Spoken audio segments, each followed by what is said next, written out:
Okay, so 3, Everest the Hard Way, which is an extract from a non-fiction book. Explain which parts of Pete Boardman's story of the return to Camp 6 you find tense and exciting. Okay, so basically you have to try and pick out all the things, all the words and all the phraseology and facts that actually make this kind of exciting or tense. So what you want to do is you want to pick out, with the tension and excitement that's been created, if your question is like this, obviously, what you can offer perceptive explanations and interpretations of the text. So again, so you can understand what's being said. You know, you can read between the lines and kind of show what the writer is actually feeling or thinking. Employs appropriate quotations or references to support ideas. So again, you're just picking out very concisely and very relevant. So obviously we haven't read it, we don't know what it's about. So the fact that a decision had to be made and there was a time limit of 10 minutes. Okay, so a decision, again, remember these are all may. So even if you pick out stuff, same as with the English exam last year, when I did an English exam last year, some people were like, oh, I didn't pick that out. I was like, it doesn't really matter if you didn't pick out what the examiners put down in the responses. What's really, really important is that you pick out something that you can actually discuss and talk about, because these are just, there'll be dozens and dozens on each exam paper, and these are just kind of the most common ones that maybe in tests students picked out. Okay, so the fact that a decision had to be made, so that there was a need to be decisive for a decision to be made, and there was a time limit of 10 more minutes. So it suggests something bad was going to happen. Again, it's put that there. Precarious position, building tension, and ending the statement in time was up. So the placement there, they commented on the placement. It says ending in the statement, the time was up. So basically that gives us an idea that by the end of whatever paragraph that was, it was also kind of reference on their actual situation. Their time would also be up. The part where they're going the wrong way and there was a blizzard and the night was coming to an end, they had to consider their own lives, or against nature and the elements, all this kind of stuff. And then there's, you know, that's all just kind of normal dramatic stuff, you know, blizzard, night, thunder, whatever the kind of thing may be.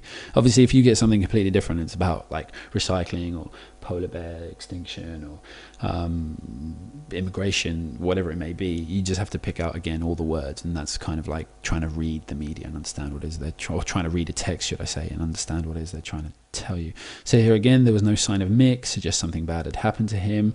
We're not used to moving, so again they were doing something different to them. Boardman thought he was lost, and then they said it was a miracle of finding the rope, you know, so something really good had actually happened, and it was in the dark, so obviously it was stressful. And Boardman, you know, the fact overall that Boardman, the strong, experienced Colquhoun, burst into tears, shows just how tense the experience had been, and that he knows Mick is not coming back. So you've got all of that building up together. That really kind of shows the tension, detail, and excitement created. And again, you know, if you picked out five of these points and explained them, 5 or 6 of these points, you know, you're always going to get high marks for that. If you pick out 1 or 2, you're not really giving yourself a chance to, sorry, 2 or 3, you're not giving yourself a chance to get above these marks here, because then it won't be detailed enough. So although you might be perceptive, it's the detail, the kind of point that you really want to get across. So basically, you just want to leave, you don't want to leave the examiner with anyone that go, actually that's not enough. So you just want to kind of give it to them. But remember, it's always, you're picking out different points. Don't go to the same point and then write 4 paragraphs. You see here, each one's just a sentence. Okay, so don't overwrite. Don't say, oh yeah, and it also made me feel this, and it also made me feel this, because you're just wasting words that you could actually use to reference some other words or other quotations that you pick out.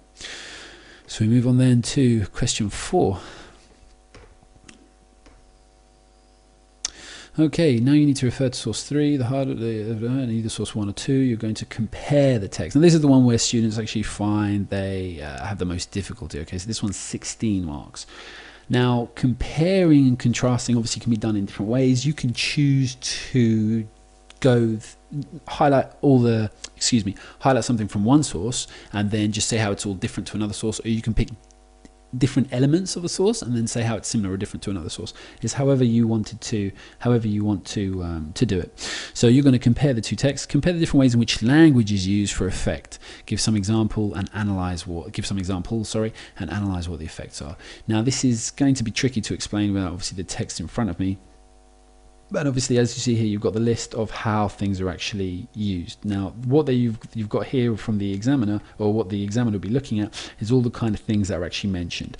Now, again, it's going to be just how language and some language and phraseology is used. So what you're trying to do is just pick out what effect they have on you. So for example, if we pick here, the decision was needed, so it's short and dramatic, good. So you picked out language, and you picked out the features of the language, the way it was used is, you know, very short, etc., and it gives us a sense of determination. Now obviously I haven't read them, so I can't say, but that might be something completely different to here, you know, in Ed's speech where they start with a joke, for example. I'm not saying that's what I'd write, I'm just saying that's an example of what you could do. So whereas one's gone for really serious and dramatic, one's gone for something jokey, because remember, you're comparing, and obviously in that you're going to contrast as well, just show how they're similar or different. Okay, so you've got the another example. So you've got a sense of battle of war, fighting in combat, and and then obviously you've got the sense here that they're fighting for their lives somehow. We had to fight on our own, to fight for our own lives and think. I thought I said think downloads for a second. Forgive me, and think downwards. So you've got those two kind of elements there. Okay, so there's that imagery of the fighting and the kind of the battle and, you know, the toughness, and that comes through. So again, like just looking over this, in fact, I think it's really useful. If that's the website there. So actually, I'll just show you really quickly, you know, just in case you can't find it. If we go to a new window and we type in AQA, so if you just want to follow these instructions, obviously the links, if I try and put links in YouTube, it doesn't really work. So I'm going to go AQA, which you see here, and then I go subjects, the links break if I actually try and put them through on YouTube, English. And then I'm going to look for the English language paper, because that's what the new one's called. No specifications, key materials, and then you've got past papers, and you've only got 1 year.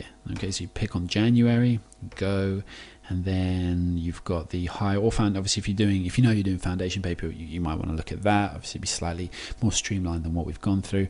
And here you get the mark scheme, and then you'll get, that's exactly the page that you've just seen me go through now.